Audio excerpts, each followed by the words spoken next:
At my own engagement party, Catherine stood on the stage holding another man's hand and announced to everyone that she was going to marry him instead. The guests gasped and whispered among themselves, their eyes darting between Catherine and me with pity. I could feel their sympathy weighing down on me like a heavy blanket. Everyone expected me to break down, to cause a scene, to beg her to reconsider. But I did none of those things. Instead, I started clapping slowly and deliberately. The sound echoed through the silent ballroom as I walked toward the stage with a calm smile on my face. I pulled out the engagement ring I had been carrying in my pocket, the one I was supposed to place on her finger tonight, and held it up for everyone to see. I said clearly so everyone could hear, "Catherine, I wish you and your new fiancé a lifetime of happiness together. May you have many children and grow old together in perfect harmony." The room fell into stunned silence. Catherine's face turned pale as she stared at me in disbelief. The man beside her, some trust fund kid named Garrett, whom I had never even met before tonight, smirked arrogantly as if he had won some kind of prize. I placed the ring gently on the gift table near the stage, right next to the elaborate flower arrangements that Catherine had spent weeks choosing. Then I turned to Sandra, Catherine's best friend since childhood, who had been standing near the bar, looking just as shocked as everyone else. Sandra had always been kind to me, always treated me like family even when Catherine's parents looked down on me for being poor. I walked over to her and said, "Sandra, I've had a bit too much champagne tonight. Would you mind driving me home? I don't think I should be behind the wheel right now." She blinked at me in confusion but nodded quickly. "Of course, Thomas. Let me get my keys." As I walked toward the exit with Sandra following behind me, Catherine suddenly rushed down from the stage and grabbed my arm tightly. Her perfectly manicured nails dug into my skin through my suit jacket. "Thomas, what do you think you're doing? You can't just leave like this. We need to talk about this." I looked down at her hand on my arm, then slowly raised my eyes to meet hers with a cold expression I had never shown her before.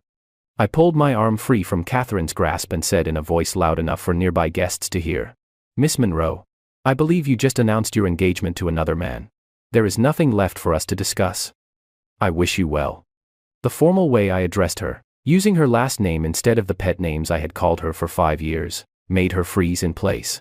Her mouth opened and closed, but no words came out. I didn't wait for her to recover. I simply turned and walked out of the ballroom with Sandra, hurrying to catch up with me. The night air outside felt cold against my face as we reached the parking lot. Sandra unlocked her car and we both got in without speaking. She started the engine but didn't drive away immediately. Instead, she turned to look at me with concern written all over her face. "Thomas, are you okay? What just happened in there? Catherine has been planning this engagement party for months. Why would she suddenly announce she's marrying someone else?" I leaned back against the passenger seat and closed my eyes. "It's a long story, Sandra. Can you just drive? I'll explain everything once we get away from here." She nodded and pulled out of the parking lot. As we drove through the city streets, I finally allowed myself to think about how I had ended up in this situation. My name is Thomas Reed and I am 28 years old. For the past 5 years, I had been in a relationship with Catherine Monroe, the daughter of one of the wealthiest families in the city. We met during our final year of college when I was working 3 part-time jobs to pay for my tuition and she was the popular girl that every guy wanted to date. I never thought someone like Catherine would even notice someone like me. I came from a poor family in the countryside. My parents were farmers who worked their fingers to the bone just to send me to college. I wore the same 5 outfits in rotation, lived in the cheapest dormitory, and ate instant noodles for most of my meals. But Catherine saw past all of that, or so I thought. She approached me one day in the library where I was studying and asked if I could help her with her economics homework. That was how it started. We began spending more time together. She would seek me out for study sessions, then for coffee, then for walks around campus. I fell for her completely. She was beautiful, confident, and charming. She made me feel like I was special, like I mattered. When she asked me to be her boyfriend 6 months later, I thought I was the luckiest man alive. I promised myself I would work hard and give her the life she deserved. After graduation, I started working at a small accounting firm while Catherine took a position at her father's company. The difference in our lifestyles became more apparent. She lived in a luxury penthouse apartment that her parents bought her, drove an expensive car, and wore designer clothes. I lived in a tiny studio apartment in a rough neighborhood and took the bus everywhere. But Catherine always told me she didn't care about money, that she loved me for who I was. Her parents, however, made their feelings very clear. Her father, Mr. Monroe, looked at me like I was dirt on his expensive shoes. Her mother, Mrs. Monroe, Would make passive-aggressive comments about my cheap clothes and lack of prospects. They made it obvious. They thought their daughter was too good for me. But Catherine would always defend me and tell me not to worry about what they thought. For 5 years, I worked myself to exhaustion. I took on extra projects at work, freelanced on weekends, and saved every penny I could. I was determined to prove to Catherine's parents that I was worthy of their daughter. Last year, I finally got promoted to senior accountant with a significant raise. It still wasn't anywhere near the wealth Catherine's family had, but it was progress. I saved up for 6 months to buy an engagement ring. It wasn't a huge diamond like the ones Catherine's friends wore, but it was the best I could afford. 3 months ago, I proposed to Catherine at the same spot where we had our first date. She said yes, with tears in her eyes, and I thought my dreams were finally coming true. We started planning the engagement party. Catherine insisted on a grand celebration at the Grandview Hotel, one of the most expensive venues in the city. I tried to suggest something more modest, something I could actually help pay for. But she said her parents wanted to host it. And I shouldn't worry about the cost. I should have seen the warning signs. Over the past few months, Catherine had been distant. She would cancel our dates at the last minute, claiming she was busy with work. She stopped responding to my messages for hours, sometimes days. When I asked her what was wrong, she would snap at me and say I was being clingy and paranoid. I told myself she was just stressed about the wedding planning and her job. Then tonight happened. I arrived at the engagement party straight from work, still wearing my office clothes because I didn't have time to go home and change into the new suit I had bought for the occasion. The party was already in full swing when I got there. Catherine was on the stage in a stunning red dress that probably cost more than my monthly rent. But she wasn't alone. Standing next to her was Garrett Blackwood, the son of a billionaire real estate developer. I had heard Catherine mention his name a few times in passing, saying he was a business associate of her father's. But the way they stood together, the way his arm was wrapped possessively around her waist, the way she looked up at him with stars in her eyes, told me everything I needed to know. And then she made the announcement that shattered my world. Sandra's voice pulled me back to the present. "Thomas, we're here. This is your apartment building, right?" I opened my eyes and realized we had been sitting in the parking lot for several minutes while I was lost in my thoughts. "Yeah, this is it. Thank you for driving me home, Sandra." She turned off the engine and looked at me seriously. "I'm not leaving until you tell me what's going on. Catherine is my best friend, but what she did tonight was cruel and humiliating. You deserve an explanation, and so do I." I invited Sandra up to my small apartment. It was embarrassing to let her see how I lived, especially compared to the luxury she and Catherine were used to, but she had driven me home and deserved to know the truth. As we climbed the stairs to the 3rd floor, I could hear my neighbors arguing through thin walls and smell someone cooking fish in the hallway. Sandra didn't comment on any of it, which I appreciated. Once inside, I offered her the only chair I had while I sat on my bed. My entire apartment consisted of one room that served as bedroom, living room, and kitchen combined, plus a tiny bathroom. Sandra looked around with sad eyes but said nothing about the cramped space or the second-hand furniture. "Would you like some tea? It's all I have to offer," I said. She shook her head. "Just tell me what happened, Thomas. Start from the beginning." So I did. I told her everything. About how Catherine had been pulling away from me over the past few months. About the cancelled dates and unreturned messages. About how I had tried to talk to her about it but she always brushed me off. Sandra listened quietly, her expression growing darker with each detail I shared. I thought maybe she was having second thoughts about marrying someone poor like me. I continued. I thought maybe her parents had finally convinced her I wasn't good enough. But I never imagined she was seeing someone else behind my back, and to announce it so publicly at our own engagement party, in front of all our friends and family, that was beyond cruel. Sandra's hands were clenched into fists in her lap. I can't believe she would do this. Catherine and I have been best friends since we were 7 years old. She never mentioned Garrett to me as anything more than a business connection. When did this start? How long has she been lying to everyone? I don't know, I admitted. Maybe months. Maybe it just started recently. Does it really matter? The result is the same. She chose him over me. Sandra stood up and started pacing the small space between the chair and the door. "This isn't right, Thomas. Catherine owes you an explanation at the very least. You've spent 5 years with her, supported her, loved her. You deserve better than this." I laughed bitterly. What I deserve and what I get are two very different things, Sandra. I've always known I wasn't good enough for Catherine in her parents' eyes. Maybe she finally realized they were right. "Don't say that," Sandra said fiercely. "You're worth 10 of Garrett Blackwood." That guy is a spoiled brat who has never worked a day in his life. Everything he has was handed to him by his father. You've worked hard for everything you have. You put yourself through college, built a career from nothing. Saved money for months to buy Catherine a ring, even though you could barely afford it. That takes character and integrity. Her words surprised me. I had always assumed Sandra looked down on me the same way Catherine's other wealthy friends did, but there was genuine anger and sympathy in her voice. Thank you for saying that, I said quietly. But it doesn't change anything. Catherine has made her choice. I'm not going to beg her to change her mind or fight for her. If she wants to be with Garrett, then she can have him. Sandra stopped pacing and stared at me. You're really just going to walk away? After 5 years, you're going to let her go without a fight? What would be the point of fighting? I asked. Even if I somehow convinced her to come back to me, I would always know I was her second choice. I would always wonder if she was comparing me to Garrett, wishing she had chosen him instead. That's no way to build a marriage. Sandra sat back down heavily in the chair. You're right, I'm sorry, I just can't wrap my head around this.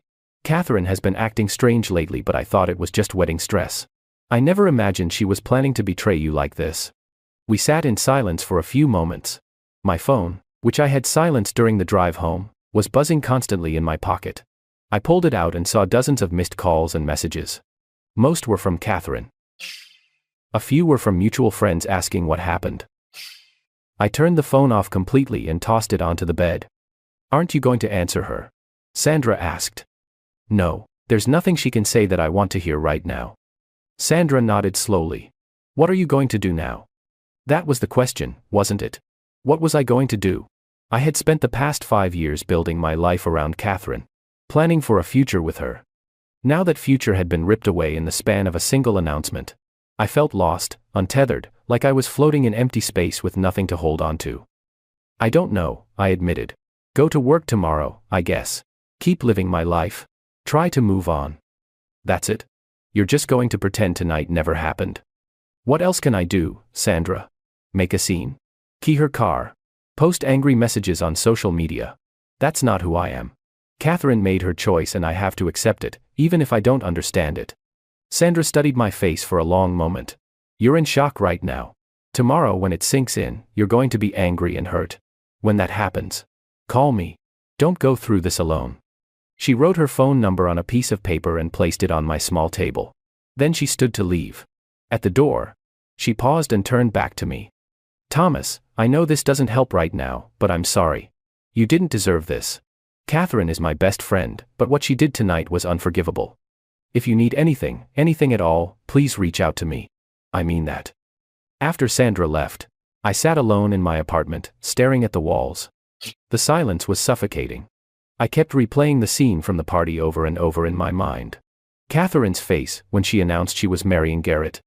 The shock and pity on the guests' faces. The smug satisfaction on Garrett's face. The weight of the ring in my pocket that would never go on Catherine's finger. I should have been crying or screaming or breaking things. But I felt numb, empty, like someone had scooped out everything inside me and left only a hollow shell. I lay back on my bed and stared at the ceiling until exhaustion finally pulled me into a restless sleep, filled with nightmares of Catherine laughing at me while I begged her to stay. The next morning, my phone was still off and I was grateful for it. I got dressed in my work clothes, skipped breakfast because my stomach was churning too much to eat, and headed to the office. I worked for a mid-sized accounting firm called Peterson & Associates. It wasn't glamorous work, but it paid the bills and I was good at my job. When I arrived, my coworker Jamie was waiting by my desk with concerned eyes. News traveled fast, apparently. Jamie approached me carefully, like I was a wounded animal that might lash out at any moment. Thomas, I heard what happened last night. Are you okay? You didn't have to come in today. Mr. Peterson would have understood if you needed a personal day. I set my briefcase down on my desk and powered on my computer, going through the familiar motions of starting my workday. I'm fine, Jamie. I'd rather be here working than sitting at home, dwelling on it. But I wasn't fine. Every time I tried to focus on the spreadsheet in front of me, my mind wandered back to Catherine. I kept seeing her face on that stage, kept hearing her announce she was marrying someone else. The numbness from last night was wearing off and being replaced by a hollow ache in my chest that made it hard to breathe. Jamie didn't look convinced by my reassurance, but she didn't push the issue. Well, if you need to talk or need anything at all, I'm here. I nodded and tried to immerse myself in work. Numbers had always made sense to me. They followed logical rules and patterns. Unlike people, numbers never lied or betrayed you. But today, even the familiar comfort of accounting couldn't distract me from the thoughts racing through my head. During lunch break, I finally turned my phone back on. It immediately exploded with notifications. 87 missed calls, over 200 text messages. My voicemail was full. Most of the calls and messages were from Catherine. I scrolled through some of her texts without opening them fully so she wouldn't see I had read them. "Thomas, please call me back. We need to talk about this. You can't just ignore me. This is childish. I know you're angry, but walking out like that was humiliating. People are talking. My parents are furious. You've made this situation so much worse than it needed to be." I almost laughed at that last message. I had made the situation worse. I wasn't the one who announced I was marrying someone else at our engagement party. But typical Catherine, making herself the victim even when she was clearly in the wrong. There were also messages from her mother, Mrs. Monroe, alternating between demanding I return the gifts Catherine had given me over the years and insulting my character. Her father apparently couldn't be bothered to contact me directly, but Mrs. Monroe helpfully informed me that he thought I was a gold digger who had been using Catherine for her money all along. The irony wasn't lost on me. Some of the messages were from mutual friends, expressing sympathy or asking what really happened. A few were clearly fishing for gossip they could spread around our social circle. I deleted those without responding. There was one message from Sandra checking if I was okay. I sent her a brief reply, saying I was managing and thanked her again for driving me home. The rest of the workday dragged on endlessly. Every minute felt like an hour. I made mistakes in calculations I could normally do in my sleep. I had to redo the same report 3 times because I kept losing focus. By the time 5 o'clock rolled around, I was exhausted not from work but from the effort of pretending to be functional. I took the bus home, watching the city pass by outside the window. Everywhere I looked, I saw couples holding hands, laughing together, lost in their own little worlds. Had Catherine and I ever looked that happy together? When had things started to fall apart? Had there been warning signs I missed or ignored? When I got back to my apartment, there was someone waiting outside my door. For a moment I thought it might be Catherine, and my heart jumped with a confusing mix of hope and dread. But as I got closer, I realized it was Sandra again. She was holding 2 large bags from a local restaurant. "I figured you probably didn't eat lunch and wouldn't have the energy to cook dinner," she said by way of greeting. "So I brought food. I hope you don't mind me showing up unannounced." I was too tired to protest. I unlocked my door and let her in. Sandra unpacked the bags on my small table, revealing containers of pasta, salad, bread, and even a small chocolate cake. "This is too much food," I said. "I can't eat all this." "Then I'll help you," she replied simply. "Sit down and eat, Thomas. You look like you haven't had a proper meal in days." She was right. I couldn't remember the last time I had eaten something that wasn't instant noodles or cheap takeout. We ate in relative silence for a while. The food was good and I was hungrier than I realized. Sandra seemed content to just sit with me without forcing conversation.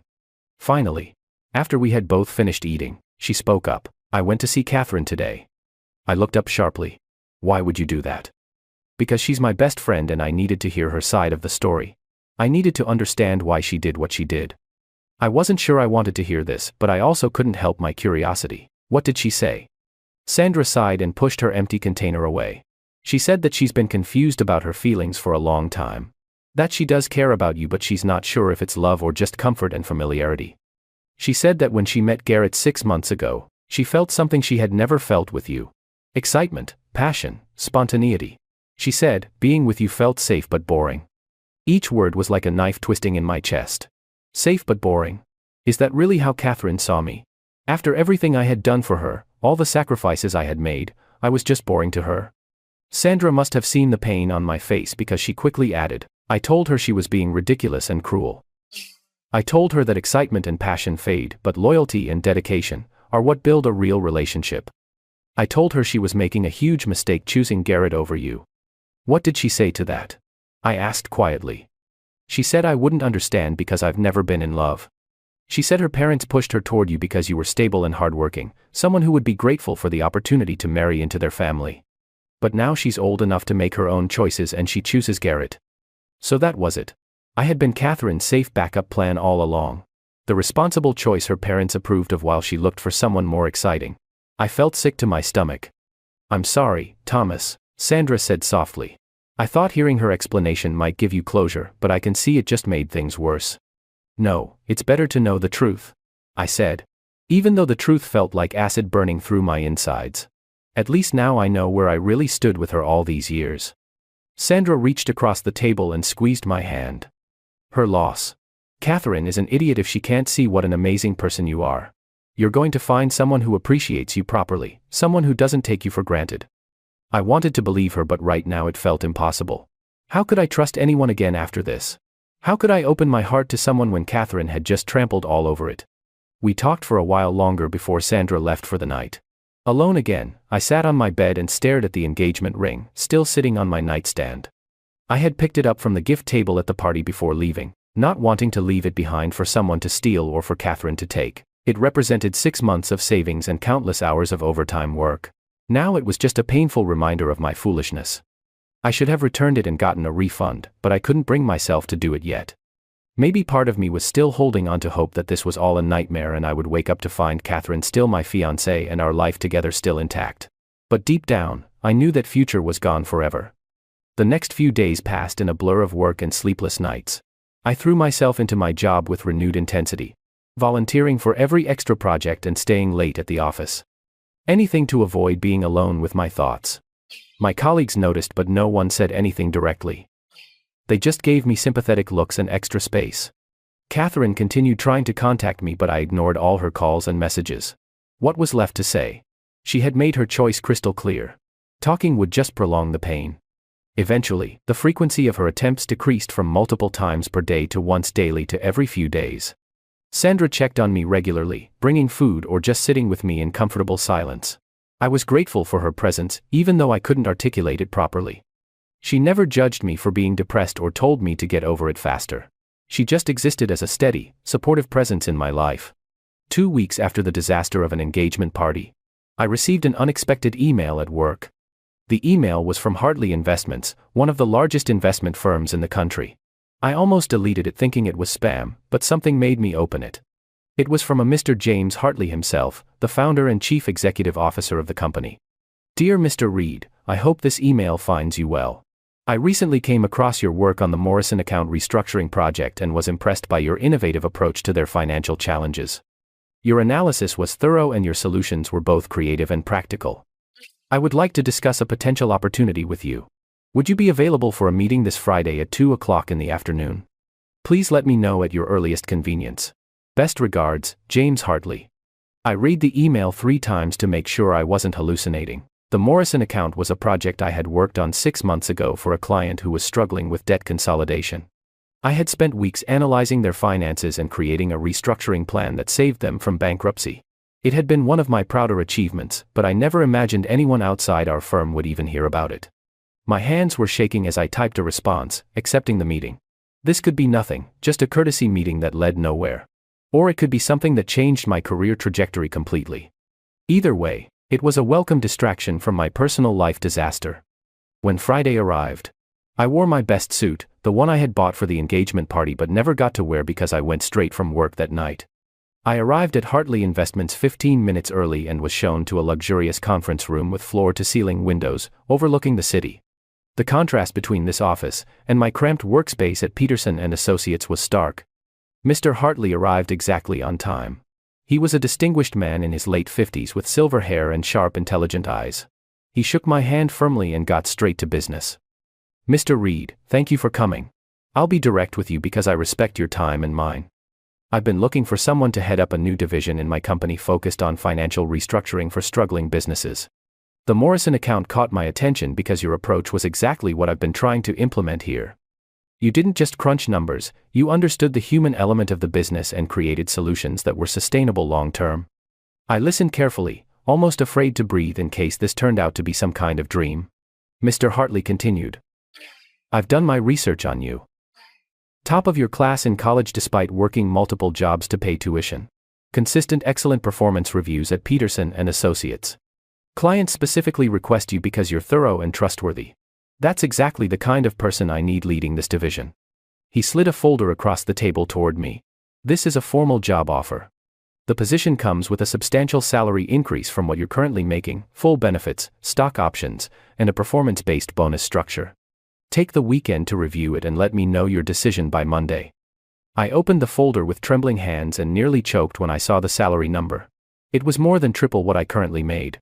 This was life-changing money. This was the kind of opportunity people spent their entire careers hoping for. Mr. Hartley, I don't know what to say. This is incredibly generous. Can I ask why you're offering this to me specifically? There must be dozens of more experienced candidates with better credentials. He leaned back in his chair and studied me thoughtfully. Experience isn't everything, Mr. Reed. I've hired plenty of experienced people who turned out to be set in their ways and resistant to innovation. What I need is someone hungry, someone willing to work hard and think creatively. Someone who hasn't become jaded or complacent. Your background tells me you're that person. He paused before adding, I also happen to know about your recent personal situation. I'm sorry for what you've been through. But sometimes life's biggest setbacks become the catalyst for our greatest comebacks. This is your chance to prove to yourself and everyone else what you're capable of. I left that meeting feeling like I was walking on air. For the first time since the engagement party disaster, I felt something other than pain and numbness. I felt hope. I felt possibility. That night, I spread the job offer documents across my small table and read through every detail carefully. The position would be demanding with long hours and high-pressure situations. But it was everything I had been working toward my entire career. Sandra called to check on me that evening and I told her about the job offer. She was genuinely excited for me, squealing over the phone loud enough that I had to hold it away from my ear. Thomas, this is amazing. You have to take it. This is your chance to build the life you've always wanted. Catherine is going to regret letting you go when she sees how successful you become. I hadn't thought about it in terms of making Catherine regret her choice. I was just focused on moving forward with my life. But Sandra's words planted a seed in my mind. Maybe success was the best revenge. Maybe proving I could thrive without Catherine would be more satisfying than any angry confrontation. Over the weekend, I carefully reviewed every aspect of the job offer. I researched Hartley Investments, read articles about Mr. Hartley's business philosophy, and even reached out to a former colleague who had connections to the company. Everything I learned reinforced that this was a legitimate once-in-a-lifetime opportunity. On Monday morning, I arrived at work early and went straight to Mr. Peterson's office. He was a decent man who had given me a chance when I was fresh out of college with no experience. I owed him honesty about my plans. Mr. Peterson, I need to give you my 2 weeks' notice. I've been offered a position at another firm, and I've decided to accept it. He looked surprised but not entirely shocked. Let me guess. Hartley Investments. James called me last week to ask about you as a reference. I told him you were one of the best analysts I've ever hired, and that I'd be sorry to lose you but wouldn't stand in your way if he made you an offer. I hadn't expected that. You recommended me? Mr. Peterson smiled. Thomas, you've been wasted here for a while now. This firm is small, and our growth potential is limited. You need a bigger stage to showcase your talents. I'm happy for you, truly. Though I will need you to finish out your current projects before you leave. Of course, I agreed immediately. I wouldn't leave you in a difficult position. That afternoon, I called Mr. Hartley and formally accepted the position. He sounded pleased and told me the legal team would send over the contract paperwork. My start date would be exactly 3 weeks from that day, giving me time to wrap up loose ends at Peterson and Associates and prepare for the transition. For the first time in weeks, I felt like I could breathe properly again. The constant weight on my chest lightened slightly. I wasn't magically over Catherine or the betrayal, but I had something positive to focus on. I had a future to build that didn't revolve around her. That evening, I did something I hadn't done since the engagement party. I went out. Not to a bar or club, but to a quiet restaurant where I ordered a proper meal and actually tasted the food instead of just mechanically chewing and swallowing. I sat alone, but I didn't feel lonely. I felt free. As I was finishing my meal, my phone buzzed with a message from an unknown number. I almost ignored it, but curiosity got the better of me. The message read, Thomas, this is Jack Morrison, the client whose business you saved last year. I heard through the grapevine about your new position at Hartley Investments. Congratulations. You deserve every success. If you ever need anything, don't hesitate to reach out. My first month at Hartley Investments was intense but exhilarating. I was challenged in ways I had never experienced at Peterson and Associates. The projects were complex, the stakes were high, and the resources available were incredible. I had a team of 3 analysts working under me, a real office with a door that closed, and access to financial databases that cost more than my annual salary used to be. Mr. Hartley was demanding but fair. He expected excellence but also recognized hard work and results. Within my first 2 weeks, I had already started restructuring a failing restaurant chain's debt portfolio. Within 3 weeks, I had saved them from bankruptcy and negotiated terms with their creditors that gave them breathing room to rebuild. The grateful owners sent a fruit basket to my office that was bigger than my old desk. The dramatic increase in my income meant I could finally move out of my cramped studio apartment. Sandra helped me apartment hunt, and we found a beautiful 2-bedroom place in a nice neighborhood with actual amenities like a gym and a doorman. It wasn't penthouse luxury, but it felt like a palace compared to where I had been living. On the day I moved into my new apartment, Sandra brought champagne to celebrate. We stood on the balcony overlooking the city lights and toasted to new beginnings. "Look at you," Sandra said with genuine pride in her voice. "2 months ago your world was falling apart and now you're absolutely thriving. I'm so proud of you, Thomas. I couldn't have gotten through it without you," I admitted. "You've been there for me every step of the way. I don't think I ever properly thanked you for that." Sandra's cheeks flushed slightly and she looked away. "That's what friends do. Besides, spending time with you has been the highlight of my weeks. You're easy to be around, Thomas. You don't play games or have hidden agendas.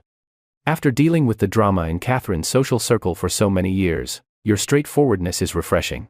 There was something in her tone that made me look at her more carefully.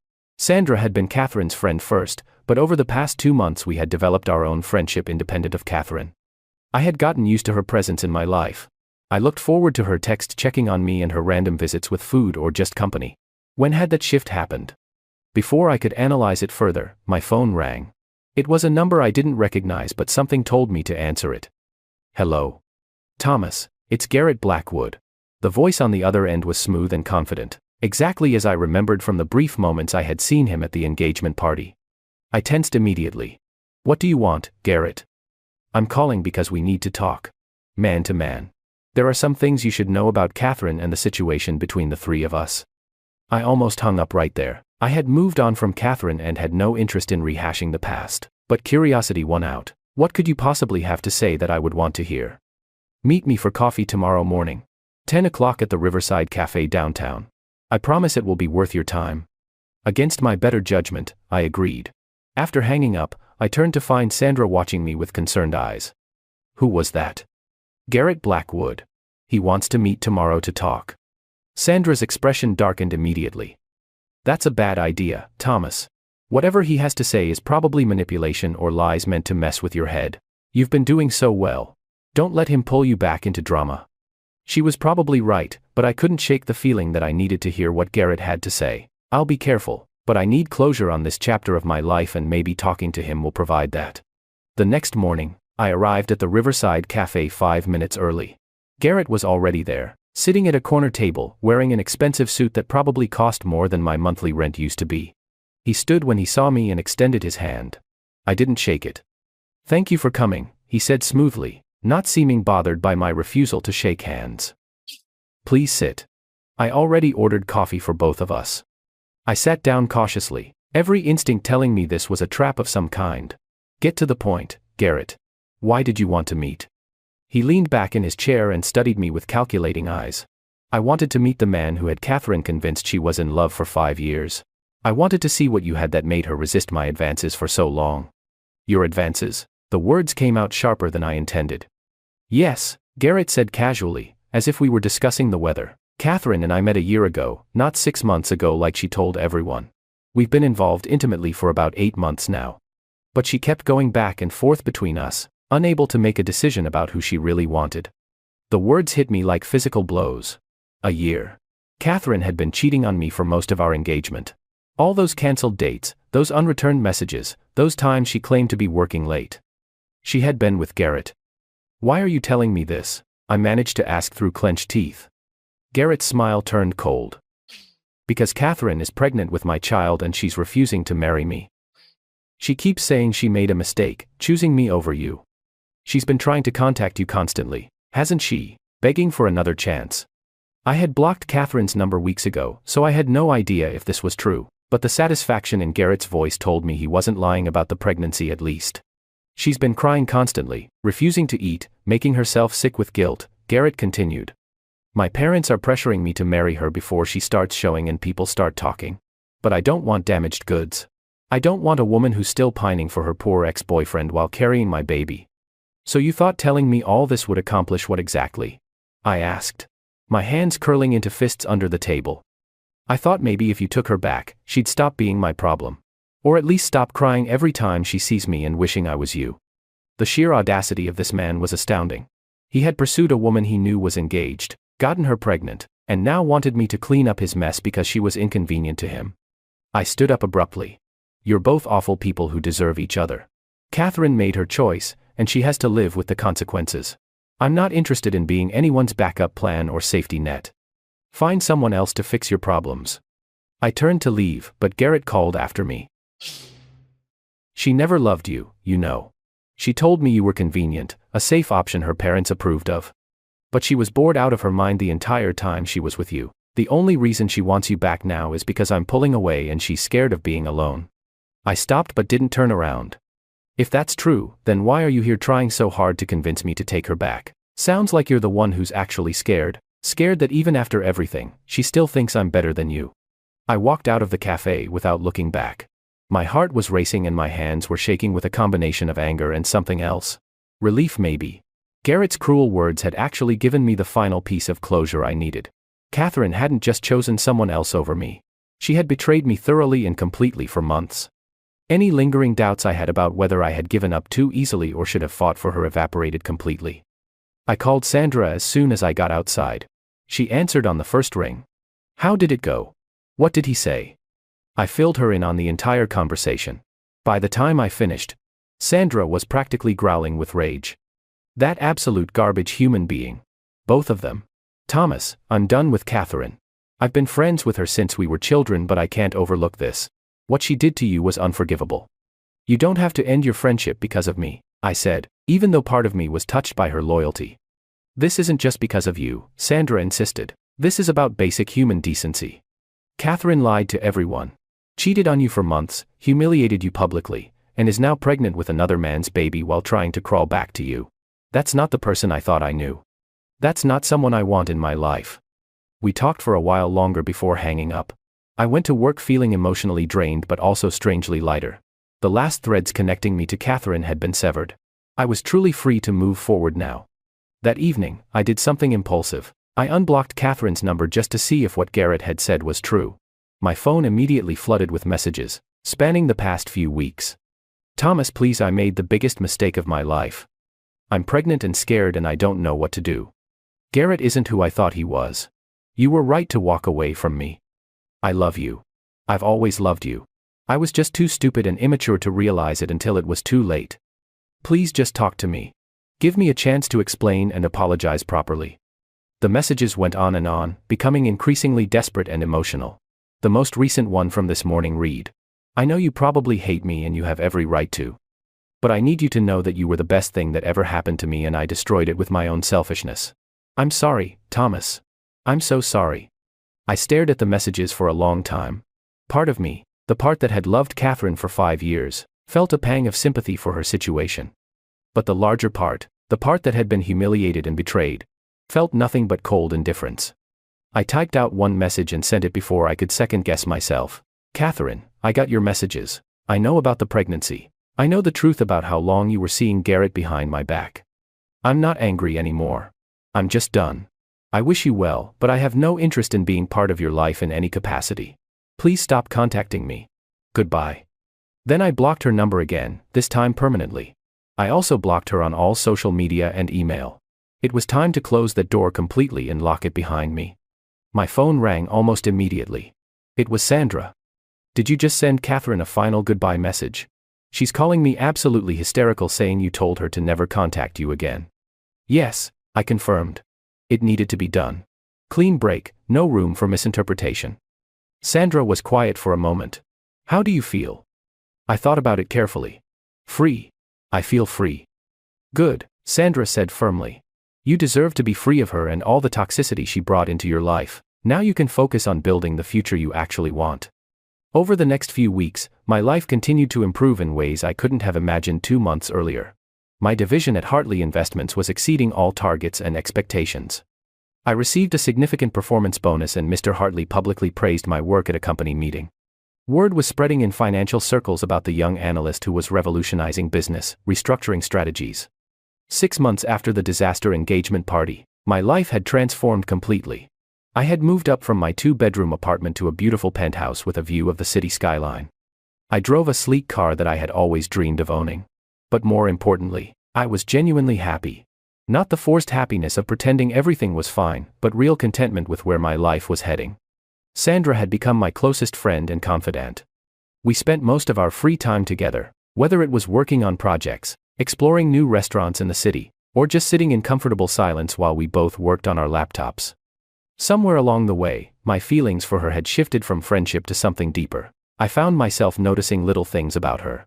The way she laughed at her own jokes before delivering the punchline. The way she always brought me coffee exactly how I liked it without having to ask. The way her eyes lit up when she talked about her passion for interior design. I was planning to tell her how I felt, but I wanted to wait for the right moment. I didn't want to rush into another relationship or risk ruining the friendship we had built if she didn't feel the same way.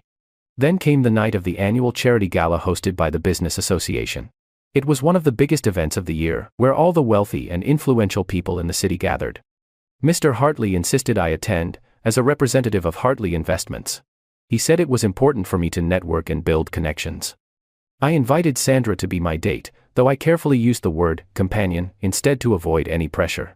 Sandra showed up at my apartment, looking absolutely stunning in an emerald green dress that took my breath away. Her hair was styled elegantly and she wore minimal jewelry that somehow made her look even more sophisticated. "Wow," I said without thinking. "You look incredible." She smiled shyly. "Thank you. You clean up pretty well yourself." The gala was held at the Grand Meridian Hotel, the same venue where my engagement party had taken place. I hesitated at the entrance. Memories flooding back. Sandra seemed to sense my discomfort and squeezed my hand reassuringly. "Different event, different chapter of your life," she reminded me. "You're not the same person who walked out of here 6 months ago." She was right. I squared my shoulders and we walked in together. The ballroom was decorated beautifully with crystal chandeliers, ice sculptures, and elaborate floral arrangements. Servers circulated with champagne and hors d'oeuvres. Everyone was dressed in their finest, trying to outdo each other with expensive clothing and jewelry. I recognized many faces from my engagement party. Some people nodded politely when they saw me. Others whispered behind their hands. No doubt gossiping about my presence. I didn't care.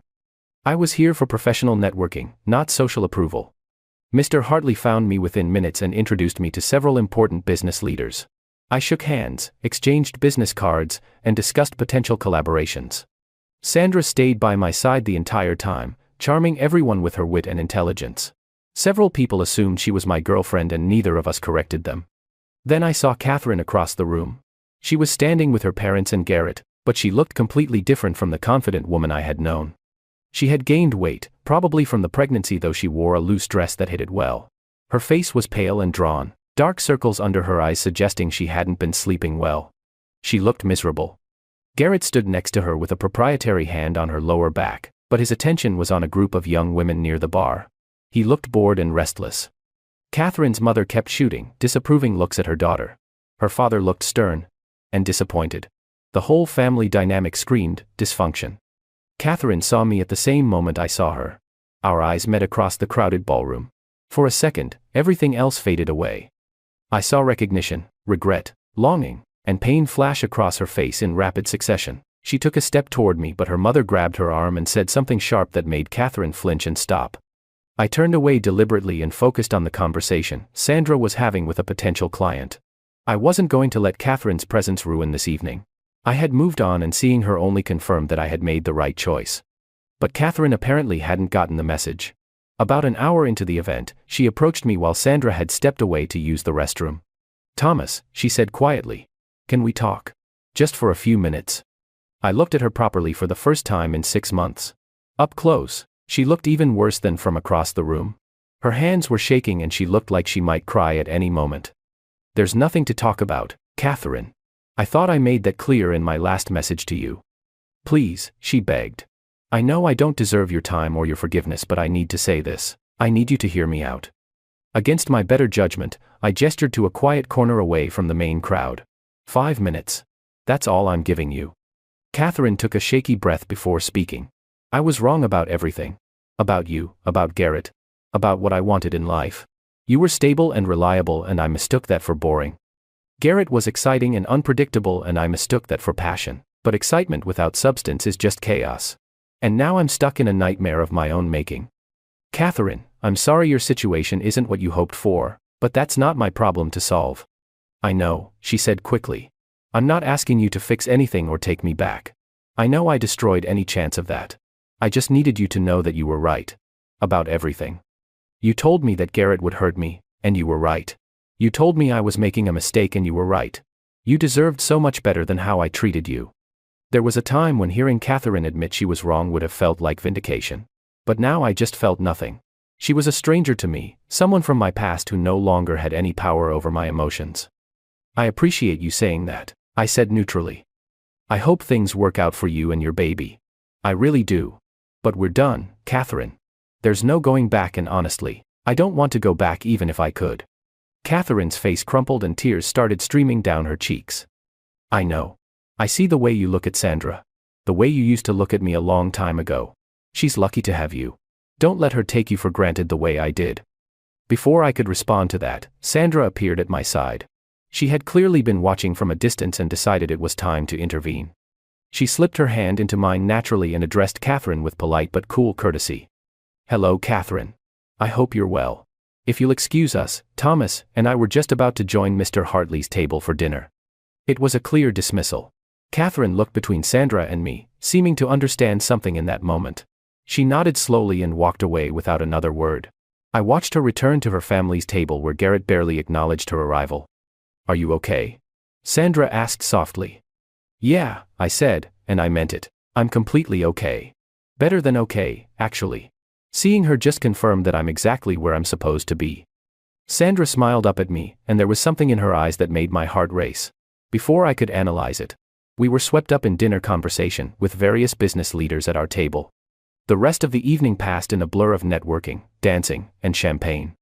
Near the end of the night, a slow song came on and Sandra pulled me onto the dance floor.